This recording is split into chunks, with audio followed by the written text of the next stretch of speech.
Robin Hood and Little John wandering through the forest, laughing and joking what the other had to say. Reminiscing this and that and having such a good time. Oodle lolly, golly, what a day. 3, 2, 1. And here we go. On my own, here we go. If you're looking for the guilty, you need only look into a mirror. The communists declared that the real differences among our people constituted the weakest and most vulnerable point in our social fabric. It's MAGA country. This is no hoax, ladies and gentlemen. I urge you to run for your lives while you can. We're not making this up just so we can take over the world. The old dinosaur media isn't dying, it's dead. We are the new media. This is our world now. Lay down and die. Peace was never an option. So if we don't step up and win this culture war, then who the fuck will? Let's wake the fuck up! We're gonna get naked. No. I'm locked in here with you. You're locked in here with me. It's what you've been waiting for. Be the one we need. Do not come. I'm gonna come. Global industrial complex. Yep. Uniparty. Do I really look like a guy with a plan? The point is to destroy Western civilization from within using Maoist technique. So therefore you have to vote for me. I don't know. This is probably the dumbest thing I've ever heard. Hey. Woke is Marxism, evolved to attack the West. Hey!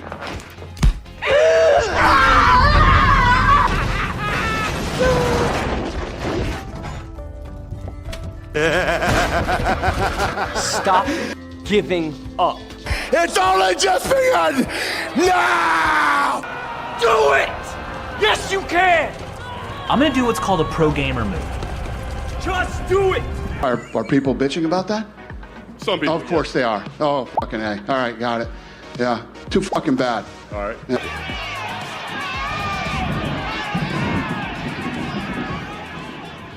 Any far left conspiracies, to be honest with you.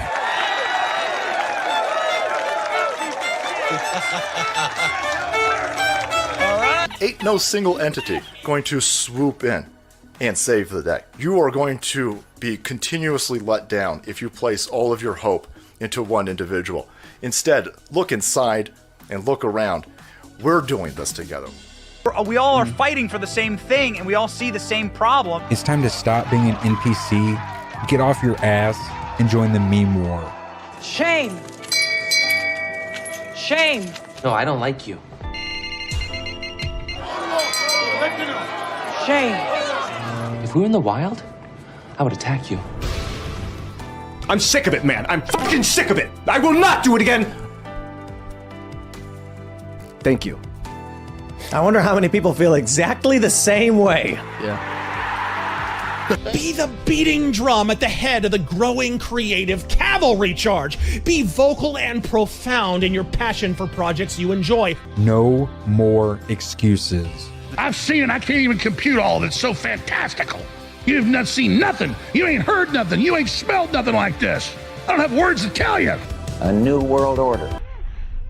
We are in the beginning of a mass extinction. Some of you may die, but it's a sacrifice I am willing to make. Hey, wait a minute. You control population, you destroy the family, and then you you sow division. You don't need a destination when you're running on an omnidirectional treadmill. Are we ready for a new world order? You'll never defeat the human spirit. You'll never defeat God. You'll never win. Pray that he is watching. Against all the evil that hell can conjure, all the wickedness that mankind can produce, we will send unto them only you. On my own, here we go. Fuck this shit, I'm out. Alright then. I don't know what the fuck just happened, but I don't really care. I'ma get the fuck up out of here. Good evening, ladies and gentlemen. Welcome to Chilling with Sasquatch, where I have my best co-host, apparently. Ajot. Sorry. Sometimes ourselves and others. What's up, Northwoods? Good to see you, bud. Let's go back to the top, see who actually gets some stuff. I do believe Swiss Miss abdicates, so Matthew the King gets the gold. NH Mountain Girl gets the silver. And Cox gets the bronze. Welcome in. Good to see all three of y'all. It's always good. We got Shizzle, faux Shizzle, right? Chilling with Claiborne. Chill with Claiborne. Get it right. Susan, you want to say that one? Proud single mom. Oh, yeah, that'll do. That's the way you handle that. You just skip it. Northwoods Press, good to see you, bud. Welcome in. And Swiss Miss, as always, the lovely Swiss Miss. She might have her a little bit of a, Valentine's date. We'll see. We'll schmoozing. What's up, Northwoods? NH Mountain Girl. 23 audits. 123. One. Yeah, that's the way that works.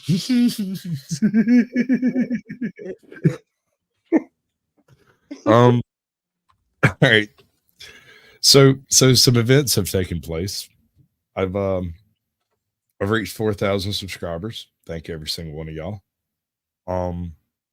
I've the truck I sold has been destroyed, and I got pictures of it to prove it, which is it kind of makes me feel better knowing that it's not out there hurting anyone else. And I got to witness two schizophrenics argue in a Waffle House yesterday, so it's been a fairly decent week. If you're not familiar with the type of nuttiness that happens at Waffle Houses, quite often it involves firearms. But in this case, the most dangerous thing available was a microphone. What's up, Desert Goat? Trippy Toad. Izzy, good to see you. Izzy Pop. Izzy Pop. He did the same thing homie did with that truck. I believe these gentlemen. No, I don't know. I think Truth Be Told's truck was kind of more damaged. Yeah, no, he hit something solid. This guy just bounced down a ditch for a little while. Yeah. Kind of looks like he might have done it backwards. I haven't figured out that tailgate. that tailgate slam full of red clay and the whole side. It looks like somebody rubbed it on some sandpaper across the bumper. It's wild. There's a name I haven't seen in a while. UK Medic. He's around. He's over there doing stuff. He'd be busy doing things. All right. So, some of these videos were actually supplied by my lovely co-host, Ajot. And some of them have been hiding in the old Sasquatch lockbox over here for a minute. And this one in particular, and this is kind of one of my favorites, but at the same time, the reason it's my favorite is because homie's only got 1,000 subscribers.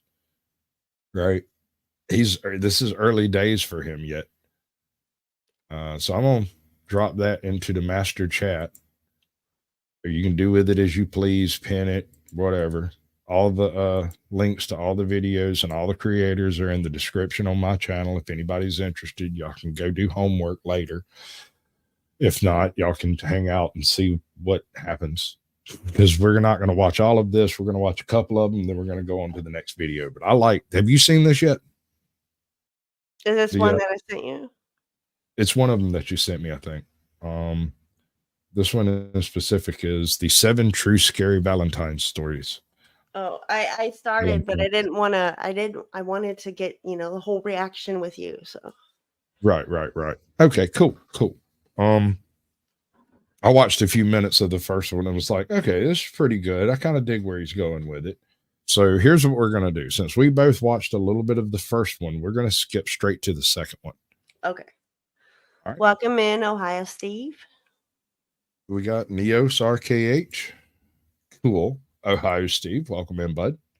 Good to see you. Thank you, sir, ma'am, as the case may be. All inclusive here. Plenty of diversity. I personally am a diversity hire. I can prove it. See, this is the way this works. You put it on a piece of paper and it becomes true. So, like, bam, you hire. Everybody else that works here is imaginary. And they outnumber me. Oh, there's something wrong with me, y'all. But I like it. It's working. Whatever it is, it's working. Oop, wrong one. We're going to skip to the end of this one. And y'all have to go figure that one out by yourselves. Glowed warmly against Yes, the cold February They evening. liked it. It was Sure they all Valentine's Day, and Mark had planned a perfect night in to celebrate their first anniversary. Emily, allergic to several common foods, was touched that Mark had offered to cook. There's the problem. She got touched. I don't like the setup. I'm just letting you know. It's a bit of a AI. You have the chat twice, though. No, I have my chat and your chat. Well, your chat and my chat. Oh, okay. One of them's yours. One of them's mine. Mine's underneath it. I got you. Yeah. I can't tell which one has more people in it. I assume it's yours. I don't know, but I can tell which one's my chat. That's all. What would you like changed? Nothing. I thought it was the same chat twice. Let's continue. Ensuring a safe and romantic evening. As Emily returned from work, the aroma of cooked spices and herbs welcomed her. The apartment was transformed. Candles flickered on the table set for two, and soft jazz floated through the air. Mark greeted her with a kiss and a glass of wine, his smile hiding a flicker of something unreadable. Dinner commenced under the soft glow of candlelight. They toasted to their love and future. You can lead a sub to a channel, but you can't make him subscribe. Oh, actually, I think my nightbot is sleeping. You can lead a sub to a channel, but you can't make him watch. That's more accurate. Well, thanks, truth be told. Yeah, I appreciate it, man. Going big balls over there. I like it. Free mustache rods for everybody. The first course was a creamy soup, which Mark insisted he had prepared with Emily's allergies in mind. With trust in her eyes, Emily savored each spoonful, unaware of the subtle, bitter undertone. As they moved to the main course, Emily began to feel odd. Her throat itched and her voice grew hoarse. Concerned, Mark asked if she was okay. Emily, trying to brush it off, reached for her water, but her hands trembled. The room seemed to spin. All right. I have an observation, and I've noticed this before, but I don't think I've mentioned it. All right. So we got Izzy in your chat. It pops up, the little YouTube symbol at the bottom. Yeah. Right. You pop up with a little YouTube symbol at the bottom. See that? Right. Where's the symbol? Where's that from? That one's from Rumble. Of course it is. It shows me it's from Rumble, but it doesn't tell anyone else anything at all. Correct. That's so weird. Like this dude, he's on YouTube for sure. That's so weird. And her skin flushed hot. Mark's concern morphed into something more sinister as a cruel smirk crept across his face. "It's just the beginning, my love," he whispered, his voice laced with something dark. Emily, panic rising, tried to stand, but her legs gave way. She slumped back into her chair, her breathing labored. The realization dawned on her: the soup. Mark had added something she was allergic to. "Why?" she gasped, her voice. Oh, Steve. Come here. Let me talk to you for a second. I would like to welcome you to the fold, and you may join us as one of my children of the night.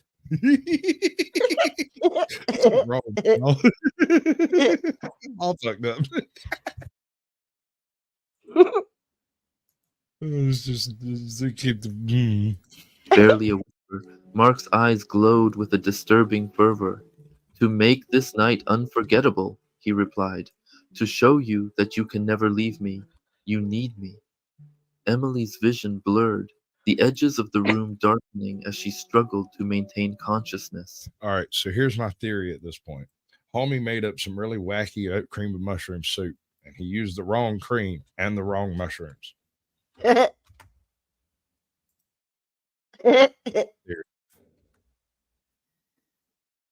Come on, girl. Come up with something. I can't. Tell everybody they're turning all the damn frogs gay, and we'll move on. Move on. I will hold this stream hostage. I'm what? I wasn't listening. I was doing chat.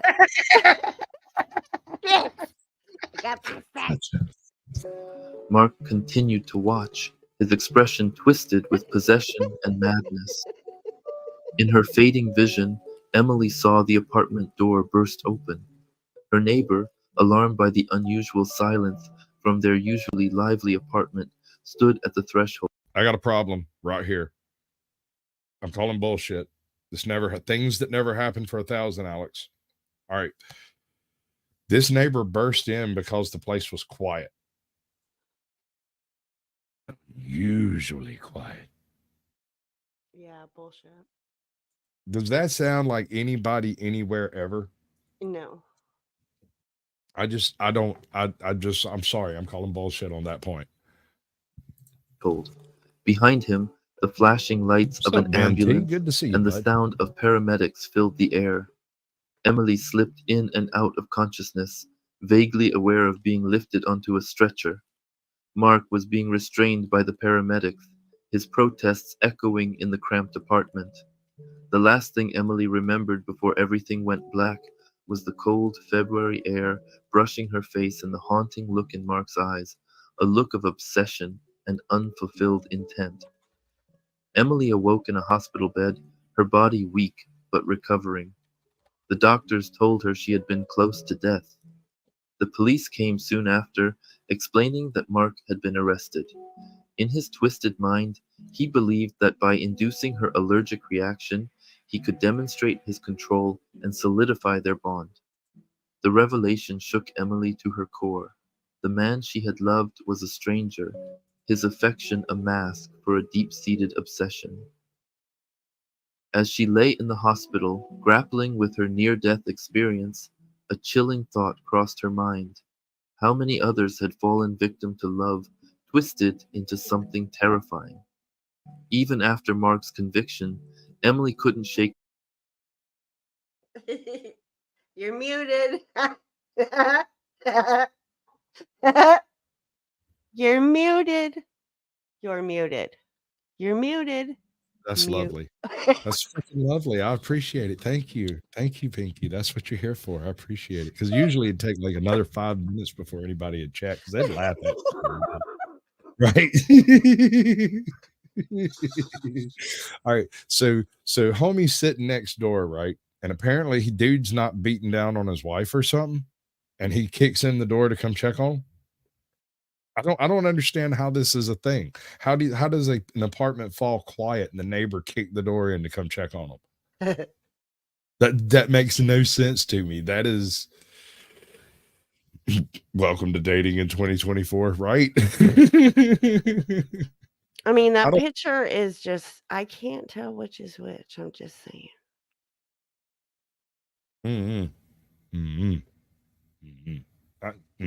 Just no. The feeling of being watched, of a presence lurking just out of sight.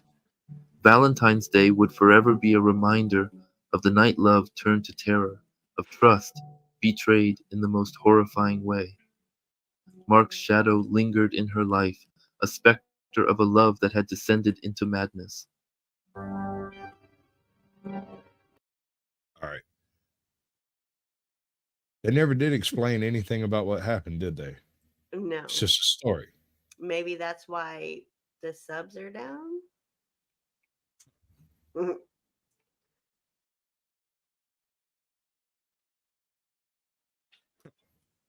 I don't know. I kind of like the format though.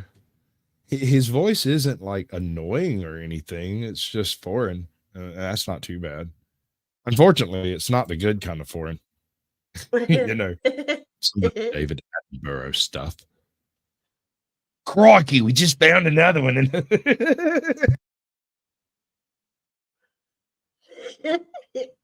going to start offending people over here. She was so close to death, right? Mm-hmm. One day I'm going to find the most dangerous joke in the world. Pretty sure it's your mama. The setting was Ethan's spacious loft, which he decorated to resemble a 1920s speakeasy. Velvet drapes, vintage posters, and an old gramophone set the scene. The friends dressed in period costumes added to the authenticity, each playing a character from that fateful day. As part of the reenactment, Ethan had procured prop guns designed to emit loud bangs but no projectiles. Each friend was assigned a role, from the notorious gangsters to the... I see what's fixing to happen. That's not a prop gun. There's no such thing as a prop gun. There are guns that only shoot blanks and supposedly won't fire normal rounds. But I've never seen one. I've heard tell they exist, but I've never actually seen. Ain't that what Alec Baldwin? I mean, he was supposed to No, have one of those.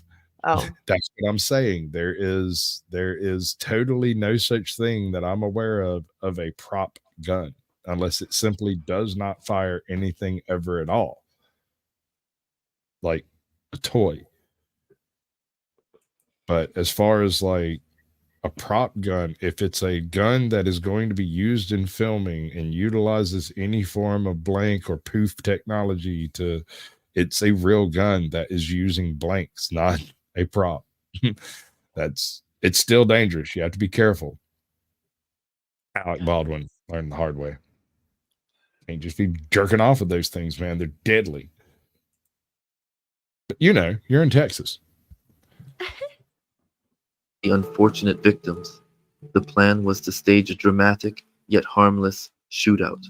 The party started with lively jazz, dancing, and laughter. The mood was light, the company jovial. As the night progressed, the friends gathered for the reenactment. Ethan, playing the role of Al Capone, directed his friends into position, the atmosphere charged with excitement. The reenactment began, the friends play acting their roles with dramatic flair. At Ethan's signal, the prop guns fired, the loud bangs echoing through the loft, but amidst the simulated a real scream. I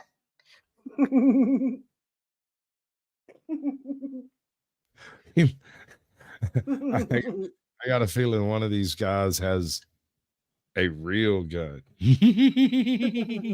And that's the big horror part of this. And I'm not horrendously impressed by the quality of the channel. But like I said, it's early days yet, and it's not terrible. There's a lot of promise here if he applies himself. I think this could be a really significant channel in a couple of years, once he gets his feet under him and knows what he's doing. Maybe. My dog is snoring louder than I do. At least he ain't barking. Scream of pain cut through the noise. Confusion spread as the friends realized that one of their own, Jack, had collapsed, clutching his chest, blood seeping through his fingers. Panic ensued as the friends rushed to Jack's side. Ethan, in disbelief, checked the prop gun he had used it to shoot Jack. To his horror, he discovered it was a real gun, loaded with live ammunition. A real gun. I liked that. A real gun. A real gun. A real gun. That's rope. I tell you. I don't know, man. I don't know. Sounds sketchy to me. First of all, this clearly is a European tale. Any red-blooded American would know the fact that there's no such thing as a fake gun. That thing's real until proven otherwise.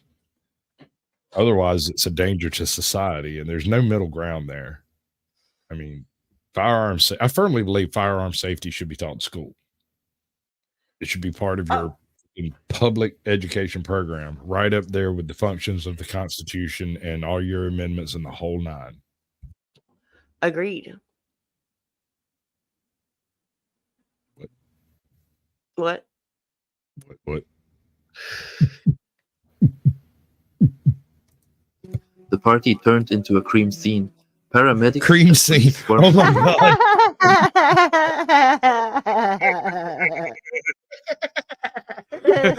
I think we might have just took a venture into the wrong platform. This is going to be a totally different type of video from this moment out because it's definitely a cream scene as far as I'm concerned. Oh, that makes me better. Yep. Jack was rushed to the hospital in critical condition, the partygoers questioned by detectives. The investigation revealed that the real gun belonged to Ethan's neighbor, a collector of vintage firearms.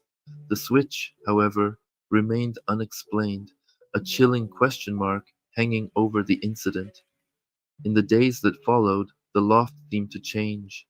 Ethan, plagued by guilt and confusion, began to notice strange occurrences. Objects moved on their own, cold drafts appeared out of nowhere, and the sound of faint whispers echoed in the dead of night. So what you're saying is he ate some of the mushroom soup from the earlier story. Right. Right. The loft, once a place of joy and laughter, now felt oppressive, as if stained by the night's tragic events. Ethan's friends, once close, drifted apart, each grappling with the trauma in their own way. Jack. Well, let's be honest. That's what happens when you know a cold-blooded murderer. You tend to not hang around with them. Who survived but was forever marked by the incident, refused to speak to Ethan again. Rumors swirled about a curse, a malevolent force awakened by their reckless tampering with the past. On the first anniversary of the incident, Ethan's... Okay. So I feel like there might be some Google Translate going on in here. Tampering with the past by reenacting an event. Yeah. I don't know. That's tampering. Reenacting. I mean, about once a year, we have a bunch of Confederate and Union soldiers roll through town, but I don't consider that tampering with the past. Do you? No. To me, it's a pretty good show. They sell great hot dogs after. sat alone in his loft, the memories like ghosts in the dimly lit room. As midnight approached, the air grew colder, the whispers louder. Ethan, his mind frayed by months of unexplained occurrences, looked up to see the figures of his friends, garbed in their 1920s costumes, standing in the shadows. But their eyes were empty, their expressions twisted in silent screams. Ethan stumbled back, his heart racing, as the figures advanced, their hands reaching out to him. The last thing he heard, as darkness enveloped him, was the sound of gunfire, echoing like a specter from the past. I think that's about all of that I'm going to be able to stand. Yeah, I agree. Moving on. All right. On a scale of 1 to 10, rate the channel. 4. I'll give it a solid 4. Like I said, early days. He could be a 10 if he'd work on his cadence a little bit. It's a little bit drony. Maybe not so many stories altogether, and possibly try adding resolution if you're just going to tell a story. Right. If it's a true story, tell the true resolution of the story, even if it's unsatisfactory. That would be my advice to the creator. And to God himself, if he were to show up. All right, so the next bit. Vetoes, boils and go. I actually was planning on trying to put together the video that this man did. You remember Ghost Hunters, that entire Ghost Hunters facade fiasco that went down? Do you remember the first show that started it all, called TAPS? Yes.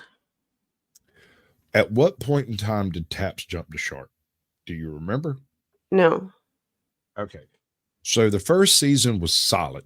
They come in, they investigate nefarious activity. Inevitably, they find some really bad wiring, some gas leaks, maybe a a hidden well somewhere that they didn't know they had, or some reason for what they were experiencing to have occurred in the place that it occurred, which was really to see, because they didn't come in and just go, oh, you don't got no ghosts, it's all this stuff.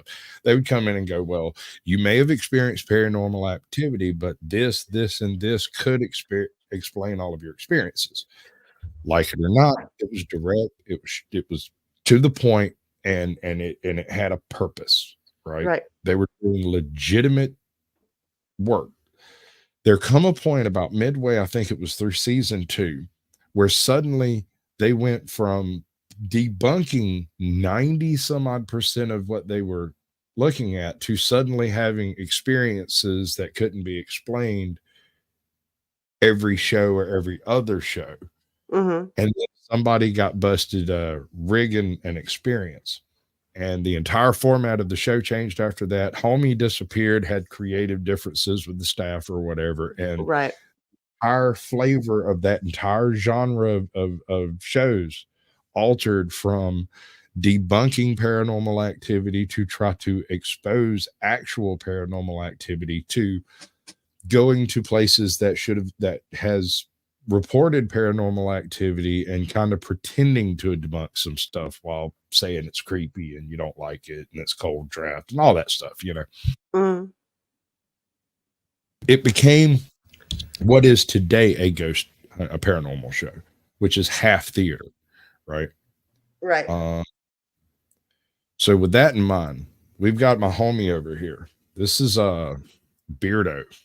I'm not making this up. Beardo Gets Scared is the name of the channel. Now, he's a little bit of a chonky or monkey, right? He's toting around 30K.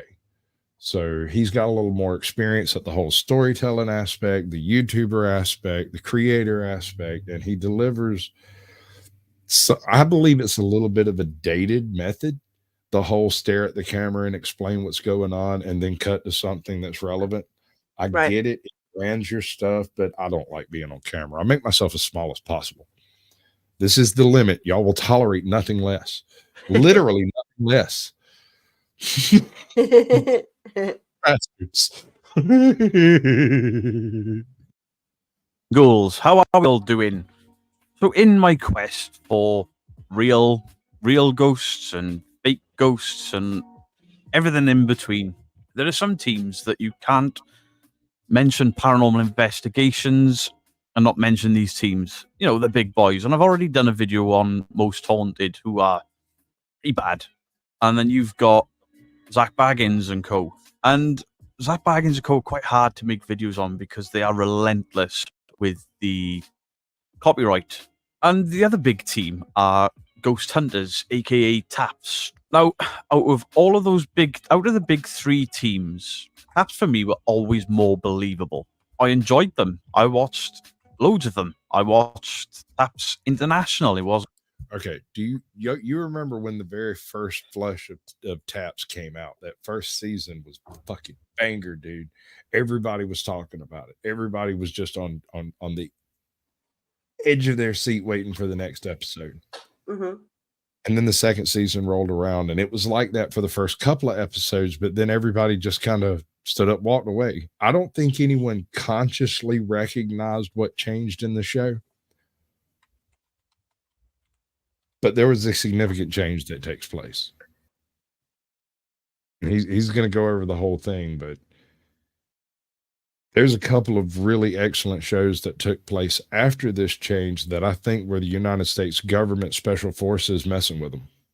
And we'll cover that on the next Chilling with Sasquatch. It's one of my favorites. It's the HMS Hornet.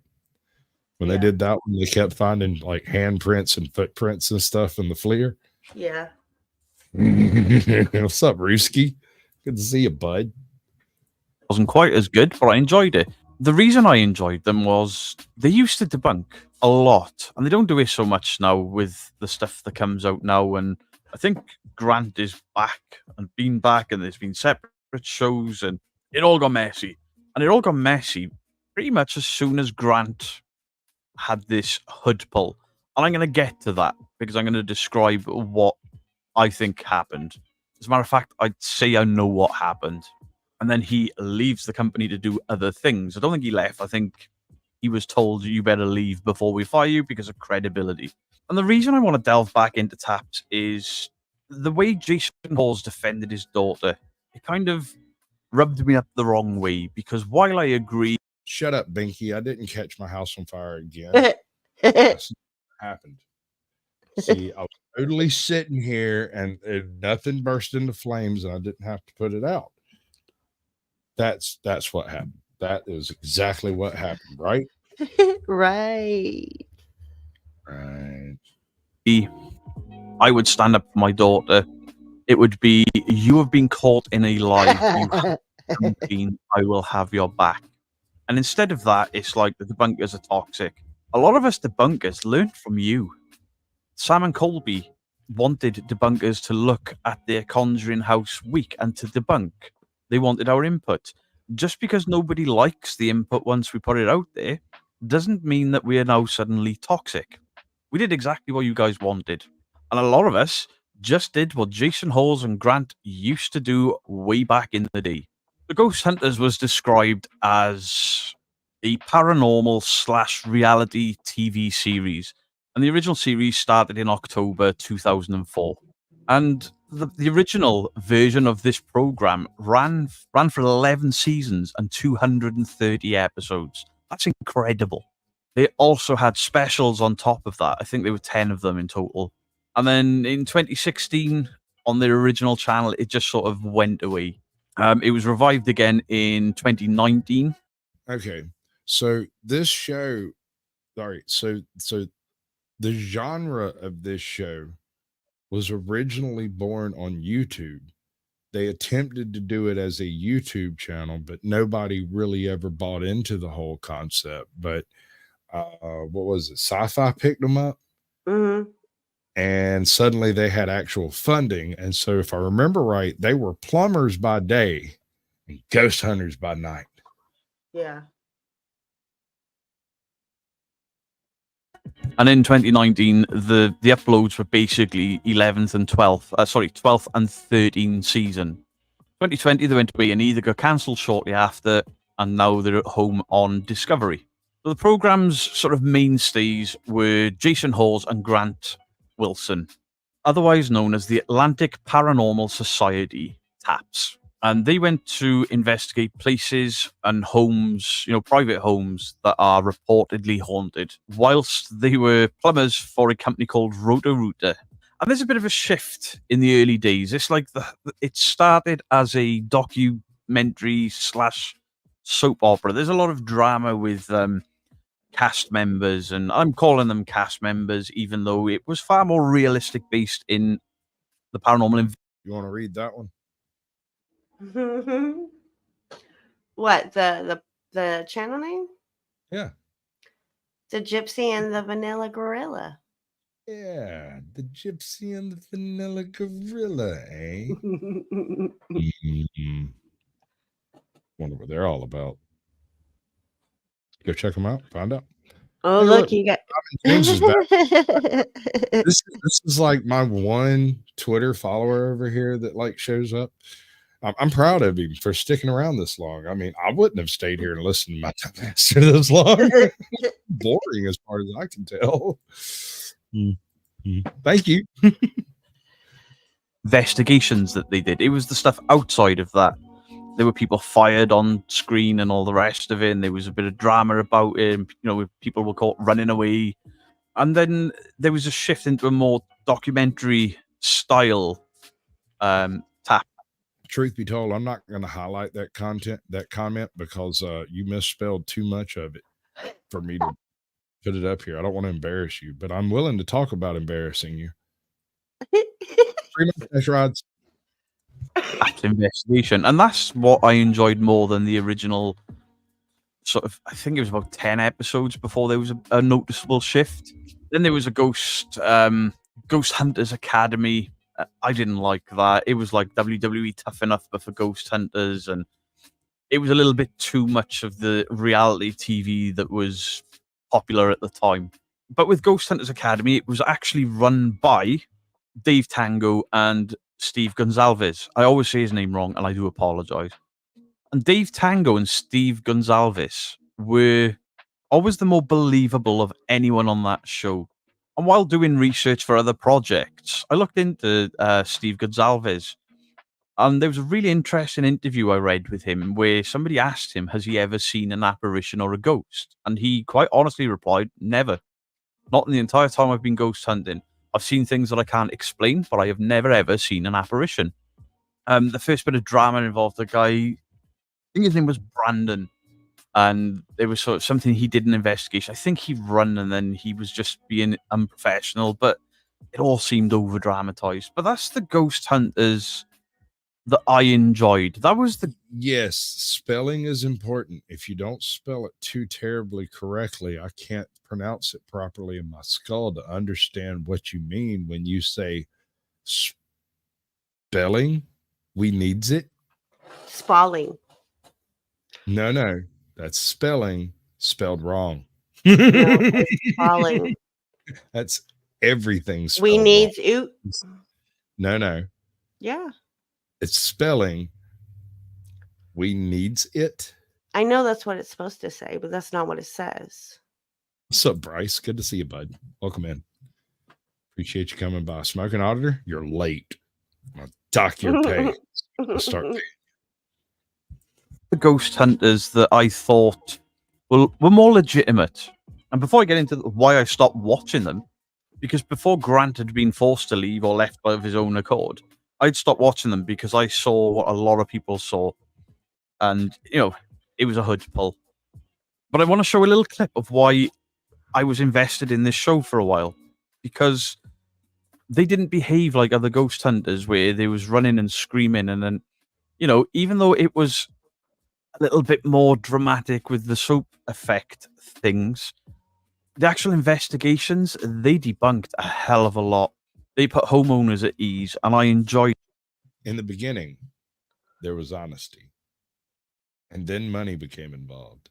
Mm-hmm. Dun, dun, dun. Dun, dun, dun. That, and it's kind of what I do from this chair. So this is the clip that I want to show you of why I love this channel and probably what started to turn me into a debunker. They had reports of a... Does anybody in chat think I could actually pull off this hairdo? This one that he's got going on. Yeah, why not? I mean, you could pull it off. Now, whether you look good or not, Yeah, well, my whole life, my hair was either like that or a flat top. Well, if I don't see no receipts, then I can't believe you. Okay. But when I shave and get a crew cut, I look like a cop. I look so much like a cop, it's scary. You go from Sasquatch to cop. I want to see stand that. straight as a furry burger. I still look a little spooky because I stand straight like I was in the military because my pops wouldn't permit me to do it any other way. Stand straight, square. You look people in the eye. You do the whole 9 yards, that whole freaking thing, right? Anyway. I'm sorry. I'm a little silly. Laughing in a bathroom of a restaurant or a hotel. I can't remember, and I'd have to go back and try and find which season, which episode, which would be an absolute ball ache, and then I'd have to pull it off Amazon Prime, which doesn't allow me to screen record, so I've got to find it through other channels on YouTube, and the footage is going to be grainy and horrible. That's the only way I can do this, but I want to show, in the interest of fairness, why I enjoyed these guys so much in the beginning. Claims of a lady laughing. Ladies' room. Were the reports women's laughter? What? As soon as we opened the door, we heard a woman laughing. That's that laughter they talk about. Now, the initial few seconds when they walk into that room, you hear the laughter. You're like, wow, they caught something. And then as soon as they look up, they know where it's coming from. And instead of claiming it to be a ghost, they go looking. Where's it coming from? Right there? The speaker. What? Come on, let's see if we can lift this crap up. Yep. Let's see what's up there. It's a speaker. Oh yeah. I see the sensor right here. Debunking as they go. This, and they did this quite a lot. I remember an episode, and I can't find it, where there's a bar where the lights are shaking. And they go up into the ceiling above it, and they find mechanisms attached to the top of the light fittings from the inside. You remember that one? The one with the oscillating lights? I have a vague memory of it. I kind of want to go looking for it and see if I can find that episode again, because, like I said, a vague... No, I'm not a federale. I just play one on YouTube. No, that's not true either.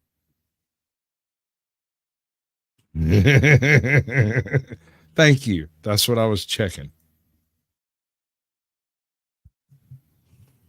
Never let them catch us slipping. Of the ceiling, or it'd be the floor above it into the ceiling below, that was designed to make these things move. And these people were stupid enough to call this team in whilst claiming they were being haunted. And obviously, it bit these people on the ass, because these guys would present their evidence at the end and be like, you faked it. And I had respect for that, because that's got to be awkward to do. That has to be to sit in front of someone and say, we know you're lying, face to face. I'll take some balls. I could do it. I'd actually love to do it.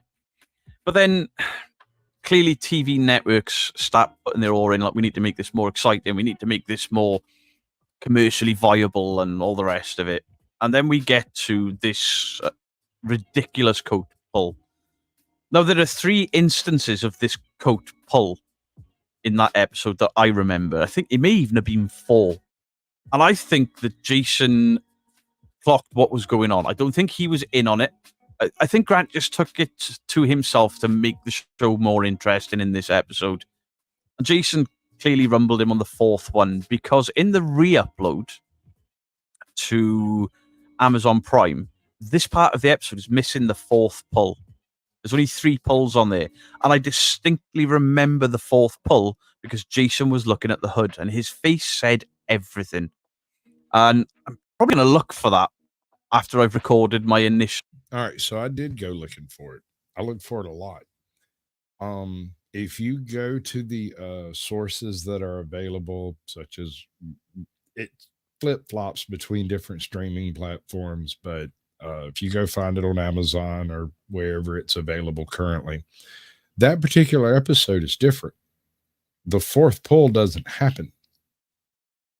The first 2 are not obvious. The 3rd one is, you can tell they're not happy. The 4th one, they pretty much shut down right after that. Everybody kind of was like, well, you screwed the pooch on that one. Everybody seemed pissy about the whole thing.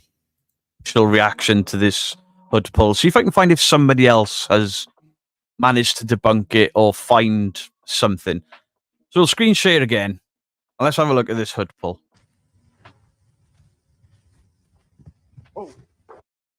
Now, initially, it looks quite impressive. You know, he's walking and there's this movement and he gets jerked back. But when you watch the episode, and you can watch it in its entirety, apart from the 4th hood pull, this arm is always in his pocket when that pulling motion happens. And when you see the back of his hood, it doesn't pull out from him to give him that jerking movement like he's been pulled back. The hood pulls down. How has this happened? Because Jason checks his hood and there's nothing that he can see. Well, if you cut a hole in the lining of your jacket from the inside, run a wire and stitch a wire to the inside of that hood. You can give it a little yank as you're walking. And that's pretty much what happens. But I don't think he's actually pulling it with his hand. I think he's got some sort of retractable keychain. I used to have them for work because I did security. I had loads of bunches of keys, and you'd put them on your belt on these little metal belt loops, extend them out so you didn't drop keys, except drop them mid-swing and then retract back in. And I think he's got one of these, and he's just pressing a button in his pocket. And he seems to be very aware of where Jason is stood, and he tries to keep out of his sight, apart from one area. And we'll see if we can find that, see if somebody else has debunked it. And of course, I'll give that person the credit. I love that Blacklist series. What? The Blacklist, Gypsy, the Vanilla Gorilla, said they're watching the last season of Blacklist. Yeah. I haven't watched Blacklist yet at Oh all. my gosh, you've got to watch it. So when Blacklist started out, I was like involved in like a different. I think I was watching The Walking Dead at the time. Yeah. Because you got to understand, you know the opening scene on The Walking Dead where the zombie kid shows up and there's that little blonde-headed 12-year-old girl or whatever. Mm-hmm. That kid looks just like my daughter. And I was sitting there, popcorn in hand, enjoying the hell out of the show. And then that kid popped up, and I just reached over and changed the channel to football. And my wife looked at me and didn't say a word. I hate football. It's just like, click. That's enough of that shit. Waited a couple of years until she'd grown up and wasn't, it wasn't just such a dead ringer. Because man, it made me twitch funny. I was like, Welcome in, Dodge the Badger. Where's he at? There he is, Dodge the Badger. Remind me to explain to you what the Badger game is. Okay.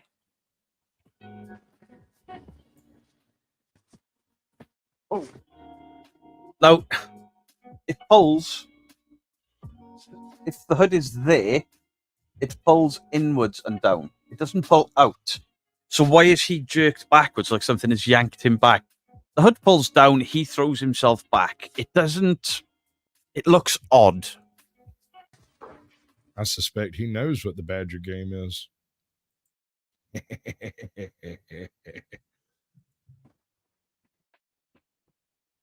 So go into slow motion.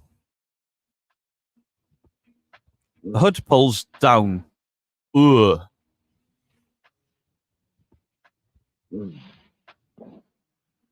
So his body language or his movements, the hand in his pocket, it's all offset alarm bells ringing. Okay, so the video that I showed you earlier on today was Ghost Hunters Live. Also, the first couple of episodes, they were able to track people by a sense of smell. And by the middle of the first season, they're able to walk around with cuts on them and throw them completely off, which leads into the like 5th, 6th season Whisperer finale, which I hated. I hated the whole thing. 08. I think that show pretty much ended after Negan stopped being the bad guy. I mean, once you try to redeem such an excellent villain. Oh my God, this is one of my favorite things. Okay, so check this out. We were watching The Walking Dead, and like my whole family was involved in it. We were like texting each other and crap. And the big question was, what was Negan before? What was he before? And my theory was that he was a high school football or baseball coach, because the way he talked to those people was exactly the way you would have to handle a whole bunch of rambunctious freaking teenagers that had gotten a little out of hand. He was just the biggest, baddest bully on the block. And that's what I saw, was someone who was dealing with, he kept it a high school fraternity by limiting the amount of power that women could have and dominating everything through violence. Yeah. Right? Yeah. I was thinking high school guidance counselor, maybe a coach, a little league coach or something like that.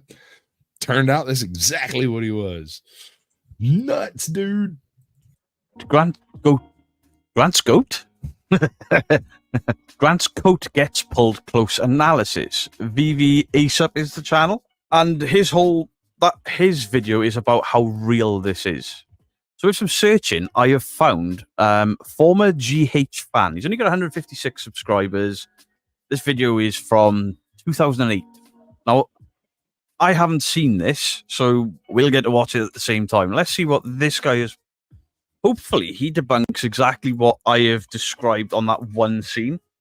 This video is only 1 minute and 45 seconds long, so don't hold up much hope for it. I guess it's got something to do with copyright. Let's check this out. Ghost Hunters Live coat tug collar debunk. Which one is Raymond Remington? Is that the dude who played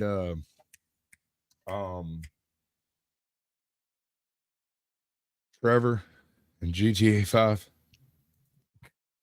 That's what we were looking for. Right, the purpose of this video is to illustrate 3 points. Grant's collar was pulled down and not back as was stated. That's exactly what we've said, causing the collar fabric to bulge outward. Grant's jacket does not move with the exception of his collar fabric. Finally, the Grant could not have been pulled back as an unseen force by an unseen force as was stated. We will illustrate this by removing the forward tilt of Grant's body, allowing us to see exactly what that collar is doing. It's the top of the hood pulling down, which bulges the back. Cool. Good evening, Mom's Wholesome Videos. Welcome to the show. You know, I can sit here and talk to you with my NPR voice. Reddington, not Remington. Okay. Yeah, no, that's the dude that played the Trevor on GTA 5, right? He did all the vocalizations. He was basically the motion capture actor for that entire freaking thing. That was beautiful. That's awesome. Now look at his right arm. There is a movement to him pulling down. His body language is all wrong. Now, whoever's edited this have changed the camera. They've tracked the camera to stop the backward jerk happening.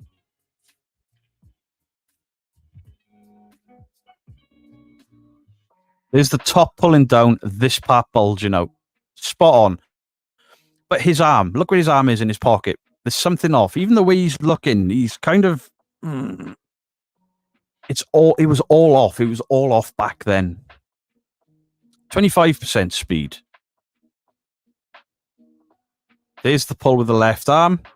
There's the hood pulling in and the bottom bulging out. He leaves go, turns around. I just got my coat pulled. Okay, so this channel is called Episode CJS. Anything to add to that? No? No, nothing to add. I mean, here, I thought she had abandoned me. no, I was shoving my mouth with a chocolate covered strawberry. But Go on. Stop. No, I agree with You're ruining my moment. Well, investigating for Dello. Well, why else am I here? I'm here to laugh at absolutely everybody involved in YouTube. I think all of you people are absolutely hilarious and deserve at least one good old fashioned, including you. It's West Oz Adventures. Awesome. Yes. He's from the panning community. He panned gold over there in Australia. Let me have a talk to him for a second. Okay. Yeah, we're gonna get on a level we can both understand you. So does this make more sense, bud? Yeah, maybe not. There's something wrong with me. Oh, baby, is there something wrong with me? By the way, this video is 15 years old. Why am I covering something that's 15 years old? Because these were the guys I believe. Now, he's got multiple camera angles on this. Let's have a look. If you want us to leave, you got to let us know. You got to do something.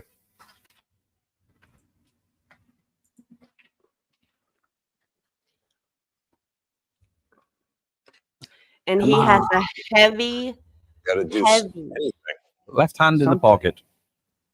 heavy Australian sexy voice. Just saying. Anyway. Much Good. love, 420. Network. Everyone stay lifted for life, mates. Left hand going deeper into the pocket. Oh. What was that? Pulled on my coat. Where? Just on my collar.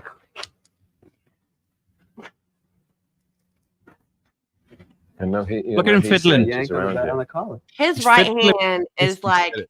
I mean, he ain't fiddling with his pecker, I'm sure, but yeah, something's going on there. It's definitely suspect. Yes. All right, we all agree that this is where Ghost Hunters pretty much died. It flopped around like a dead fish does it for the next 5 years or so. I mean, it's still kind of going. The genre is still there, but it's all malarkey, like corn pop. Him with his left hand there, pulling out of his pocket, and whatever he used to retract that hood. So they don't want you to go. Maybe I'm going the wrong way. And the impression I'm getting from Jason's body language is like fuck. Bruh. Wrong one. This one. I find gold for a living too. But I check on women. I'm not digging around in the dirt for it. Deeper into the tunnel. I feel like they're trying to. Tell me she a gold digger.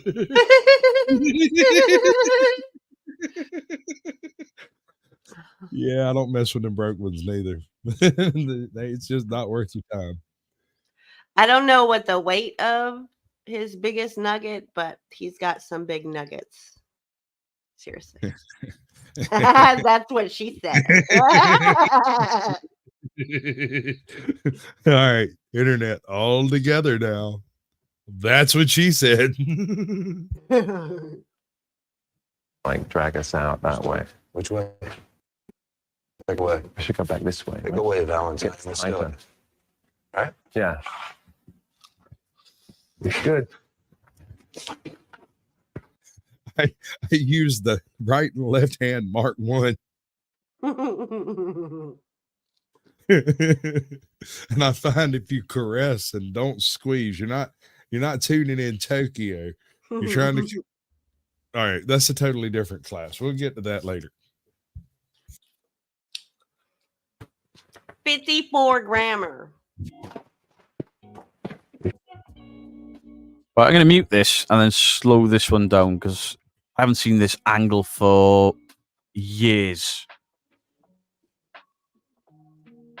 There's his hand going into his pocket. There's a button clicked, and look at that depression there. And he does the... it's the exact same motion on that hood. Let's watch this again. Watch his right hand into the pocket. It goes, pull. And then he just bounces backwards like something has pulled him, even though that's clearly pulled his hood down from the top.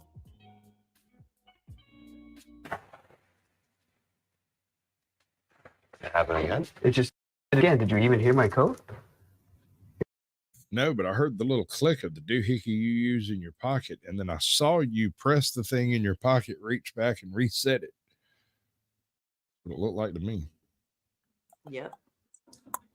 It just pulled me back. I would say I got snagged on something, but there's nothing here to get snagged on. Look at that look. You see that look? Did Yeah. you see that look? But there's nothing here to get snagged on.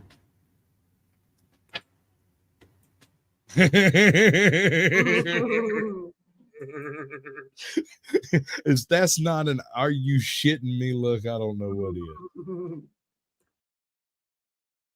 And then he just bounces backwards like something has pulled him, even though that's clearly pulled his hood down from the top.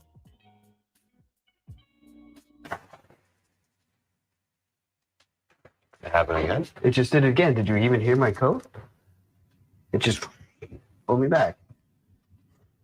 I would say I got snagged on something, but there's nothing here to get snagged on. So Jason's eye is really he.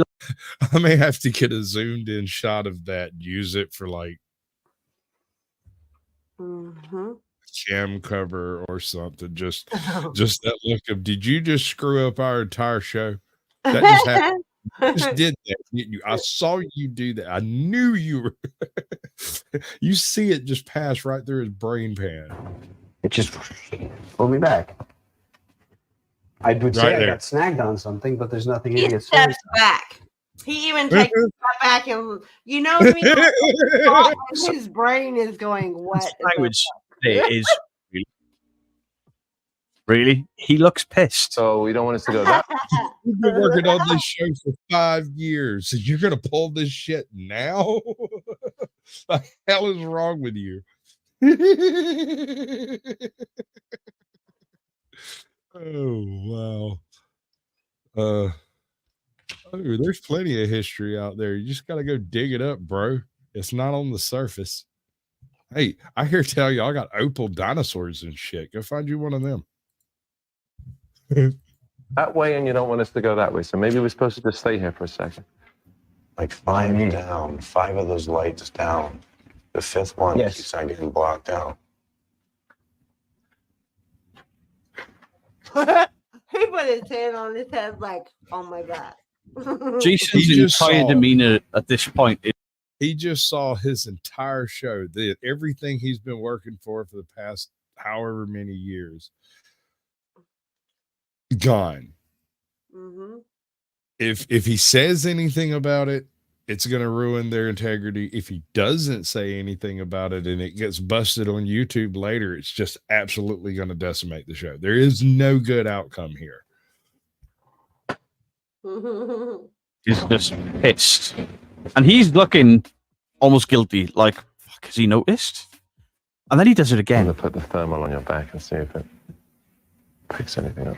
Yeah, just like something just grabbed my collar and just pulled me back like that. And I could feel my whole coat move. Okay, that's some scary stuff. Cheers, Oz. Thank you for coming in. All right, I'm gonna go.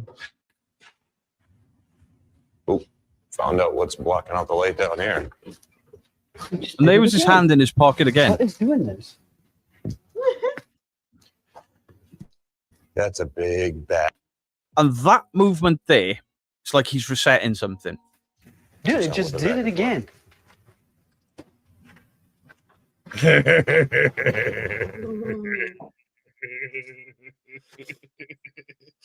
He walks away for a second. It happens again while he's gone. He comes walking back in. You know, he just went and talked to a freaking producer or some shit, right? Right. That motherfucker steals some piano wire from you. Do you want a guitar? It just did it again. I had it on the back of his neck the whole time. Is there? Yeah. I don't know. I don't know what I could be caught on. Jason, at this point, thank you for the subscription, Andy Bird. Jason, at this point, is. Do y'all see this? Hold up. There it is. That was weird. Okay. Having a good look. He's got the thermal imaging camera inside the hood so he can see. He probably needed a torch and a proper camera, or a torch on his eyes, to be fair. But obviously, he's trying to prove to us, which is why I don't think he knew what was going on. But he was suspicious. His body language is I just think he off. was a little more than As in, suspicious. he looks quite pissed off. I think that man was absolutely pissed. That look, he shines it up, shines it straight at his face, and then removes it so he can see his face. And he's like,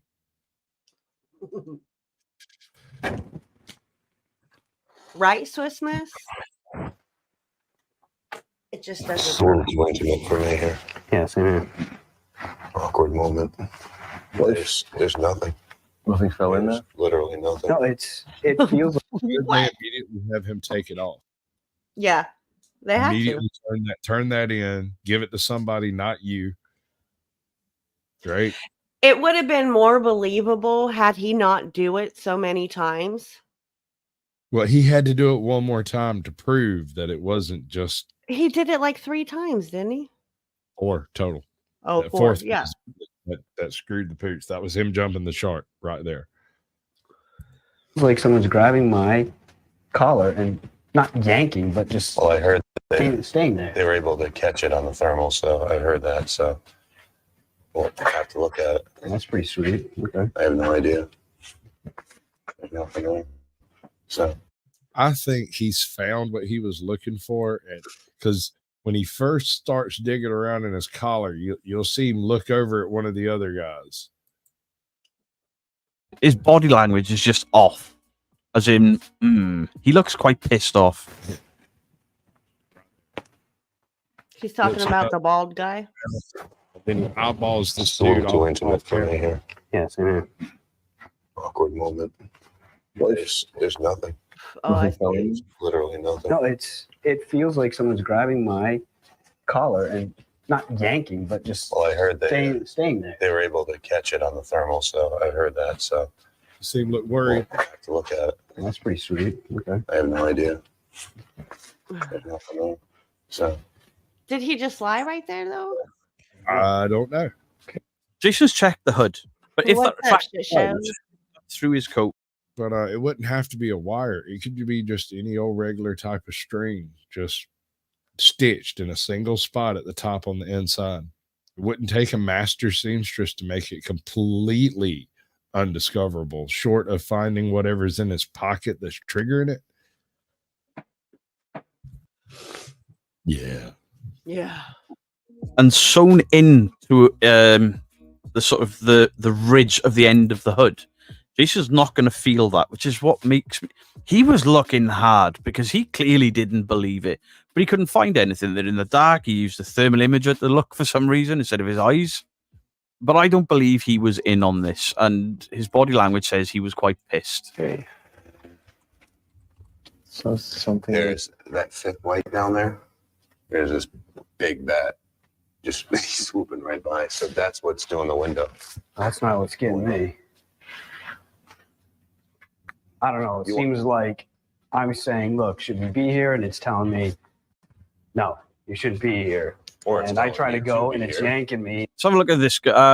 Ozinx, OZINX. 200,000 views. Shit. Right, let's have a look at what this guy is pointing out. His hand is in his pocket.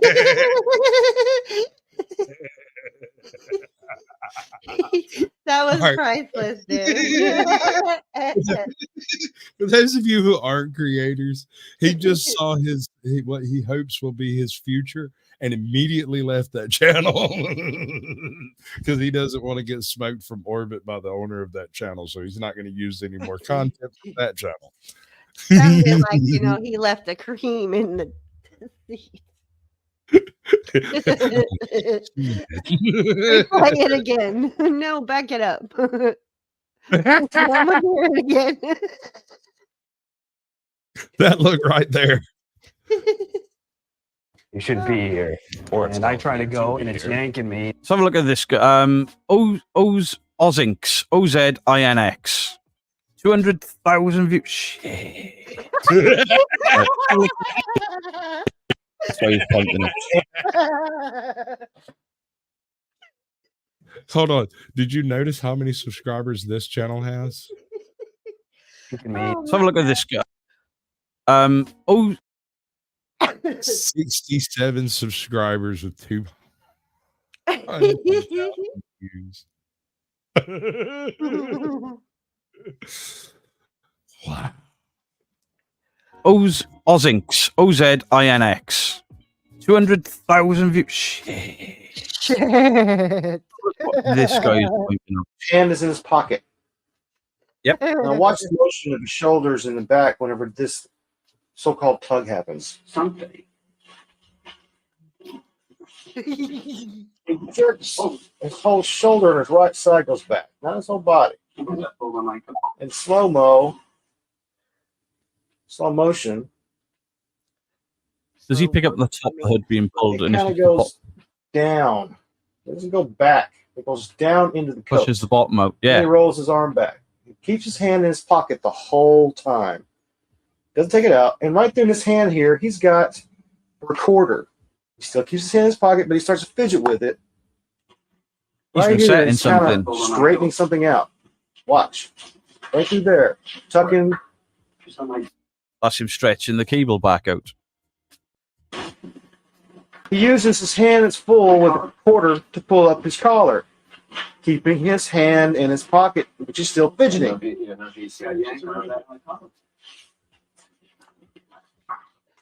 All right. So you take a guitar string, say a good G string, right? My favorite. And you take that outside coil off, and you've just got that solid interior wire. You thread that up through the back of it. Use a pair of needle nose pliers to pop a little hoop in it. It's still big enough that an investigation hard enough in that collar might find it, but it'd be less likely than, a heavier cable. But it would also give you a tiny little thing in your pocket that you would have to look around and find and keep in your fingers in order to use it.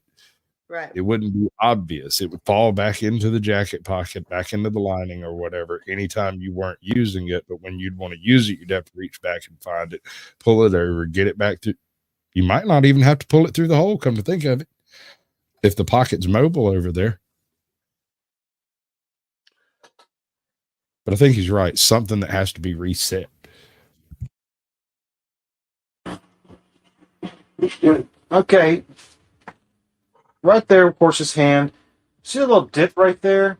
That's where I believe there's a cord running down his back, possibly through his belt loop or underneath his belt. And the little controller's right by his pocket. It's like a loop or something he pulls on, because he has to reset the trick by using his hand to pull up the collar. Now, slow motion, you see, slow motion, you're going to see that it goes. Yeah. Let's get rid of the sound here. Thank you. Brilliant. That it goes. It's reacception over here. Down, back. Don't think going back as he's leaning his body back. And it seems to me that it's also, every time he does the tug, it's on his right foot, because that's where he's tugging it from, in his right hand. Right there, tug. Now there you go. There you go. That dip there shows that it's being pulled from the inside. It's not this part of the coat being pulled back. Goes down into the jacket. He starts going down like somebody's pushing down on him. It's not being pulled back. It's going straight down. Dollar says he's seen what it looked like when he did it last time, right? And right. So he's trying to adjust his movement, his reaction to properly suit what's on the video. But he done screwed the pooch because it's dark in there. He don't know where everybody's at. And of course, it happened again. Now let's use the hand. Pull it back up. Reset it. And his right hand's still in his pocket. Something's pulling me back. Blah blah blah. And the second he gets look how rigid his right hand. The second he reaches up and pulls, he takes his hand out of his pocket and puts it right back in his pocket. Yeah. To make sure he can find it again, whatever it is. I think it's really small, whatever it is, and that's why he keeps that hand in his pocket, is so he doesn't lose it. Because if he loses it in his jacket, the jig is up, so to speak. I think we've seen enough. The Bronx Massacre. Cherry Charms, Life and Beyond. Hey, Chick, I got something to show you. And I'm sorry to be the one to show you. This might actually take me a second to pull off, so bear with me.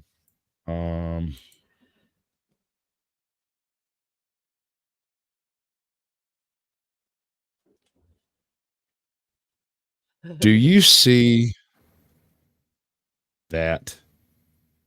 Do you know what that is? That is the sticker I won for channel. Yeah. And I put it on my truck. And then I sold my truck. And the guy I sold it to recently wrecked it. So he needs a new sticker. We're going to have to figure something out on this one. You see that little white thing right there? That's what I need for my Xterra. That's the only piece I'm missing. It's my windshield fluid thing. Yeah. That's totally yours. That's a freaking wrong one. And I don't think, but there were like a dozen or two of those given away. But yeah, no, he trashed that truck out. It's toast. in case you ever see me riding and wonder why I ain't got my sticker, now you know. Now you know. Now you know why. This way. All right. Now, if you watch thermal, again, it looks like it's going down, not back. There's not a very good view of this because it is in such a smaller box now. It goes down. Right? See it? How it goes That's down. the only spot He on the rolls into and his back coat. again and shoulders. Okay. Okay, he's pulled it up. He's about to pat him twice. You remember what I said at the beginning of the show? That I'm just glad to know that truck's not out there harming anyone else. That thing ruined my life for 11 freaking years. I couldn't go anywhere without being stranded. It left me stranded at the dealer's house. It left me stranded with fat women. It left me stranded with children. It left me stranded at the Waffle House. It left me stranded in freaking South Carolina for no freaking reason. It turned out the freaking radio had welded itself to the firewall, and that crap was happening when I bought the truck. In the back, right in this area here, again where you saw the dip earlier that goes straight down. This is the fourth time that it happens, but they don't say anything about it on the show. He doesn't mention it. Grant doesn't say anything about it. He quite possibly may have seen it out of the corner of his eye. Maybe not. It's dark. But when the show re-aired, when this happens, he's looked at the right. I looked at a more recent upload of this, and I knew there were 4 coat pulls. This guy remembers 4 coat pulls, and in the re-upload, the 4th one was missing. And I think Jason seems suspicious the entire time, but this 4th one, I think that's when he knew exactly what Grant was doing. And then obviously a short time later, Grant leaves. They don't have this large scene again. They cut back to the 2 shots of the thermal camera and this whole scene minimized, so you can't really see it happen again. Now, here we go. Just keep an eye. It's going to be in this area because it moves across. Watch it go straight down. You'll see the little pocket that kind of pops out in the way. Bang. Down it went. See, now that was straight up here. There's a little pocket I'm talking about. We'll back it up once. 8 seconds back. And I'll slow-mo it. Okay. Pat. Come on, bang. And then down we go. Nice big little, just like the little trigger that goes right down his back. You see that? See that look? That's why he was tapping him on the back. Nice big little, just like the little trigger that goes right down his back. He's reactivated it. Way to go. Now, I believe this is where it happens right here. Watch this. Something to hold our attention. Take the camera and tuck something underneath and put it back. All right, y'all get the point here.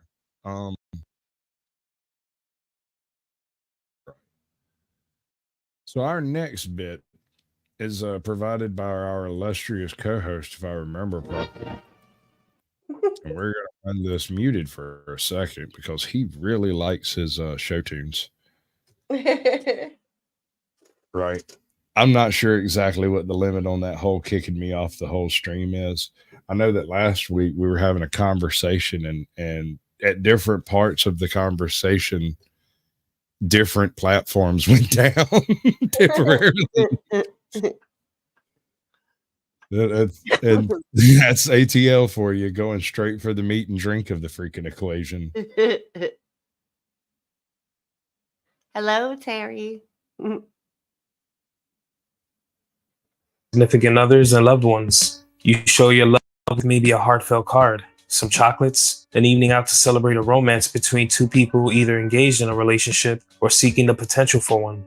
And it's all in the name of St. Valentine, or as the holiday is known, Valentine. Well, she is called Binky because I get so nervous before I go live.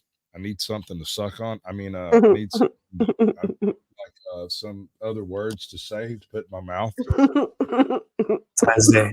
But the origins of Valentine's Day aren't the hallmark holiday that it's portrayed to be. Not even close. When the Romans celebrated Valentine's Day, The men would sacrifice animals, including dogs and goats. Then, the hides of those animals that they just killed were used to whip their women. Nothing romantic or beautiful about it. Well, I mean, it just depends on who you are. A specific type of kink. I mean, I'll do most anything someone asks me really nice. whips and chains, handcuffs, smack a little booty up with You my got a butt. smile on your face when you ask me. If you look deeper into the dark origins of Valentine's Day, you may think that nothing quite as dark could ever repeat itself again.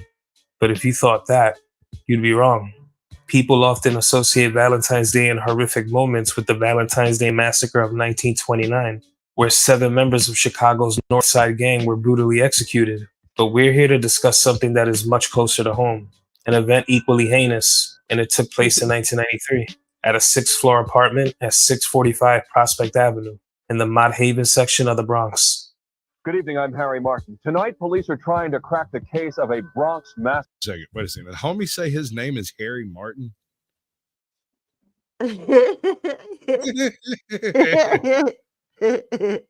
don't need to say that about that one. Where people were found shot to death, execution style, yeah, in an apartment on. You don't even have no clue how easy I am. Man, I'm so easy.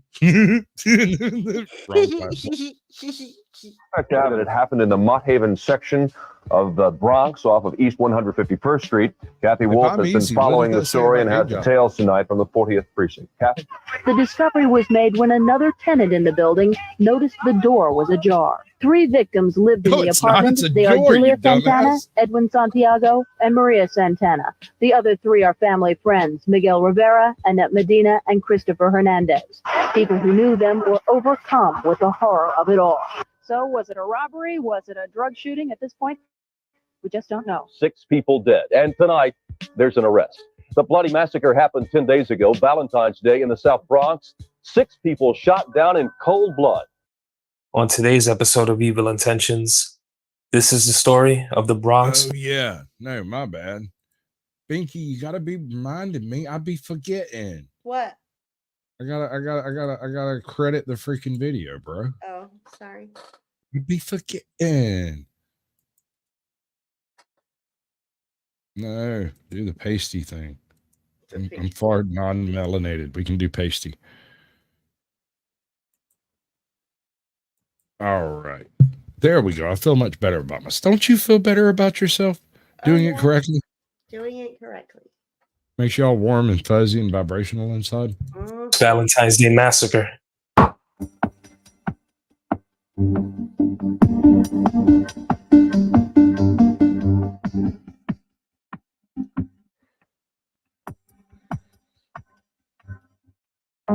Channel 7 Eyewitness News. Front, the oldest at 21, is said to be behind the massacre. Revenge is the motive that's going through this whole thing. 645 Prospect Avenue is located in the South Bronx section of New York City. The area back then, known for violent crimes, drug rivalries, and known to be a place where children are often forced to grow up faster than they should. A common way of life for those who grew up in New York City at a time where pretty much every borough had this happening. Still, families did their best to ignore the harsh realities of their surroundings. That's something that's still practiced today, as the city's crime has skyrocketed once again. Among those living in the South Bronx neighborhood was a woman by the name of Maria Santana, just 26 years old. She resided at 645 Prospect Avenue with her mother, Julia Santana, 49 years old, and her brother, Edwin Santiago, just 17. By 1993, the family had lived in that building for about 8 years. Julia was born in Puerto Rico and came to New York City when she was just a small child. Her daughter, Maria, was described as a young, beautiful, and driven young woman. At the time, she worked at a factory in the Bronx, her brother Edwin attending South Bronx High School. Maria came from a good family, and if she cared about someone, she would do everything to help them out if they needed it. In 1991, Maria began getting to know and eventually dating a man by the name of Anthony Casillas, someone she fell for pretty quickly. Things moved fast. Maria was very much into Anthony, and everybody knew it.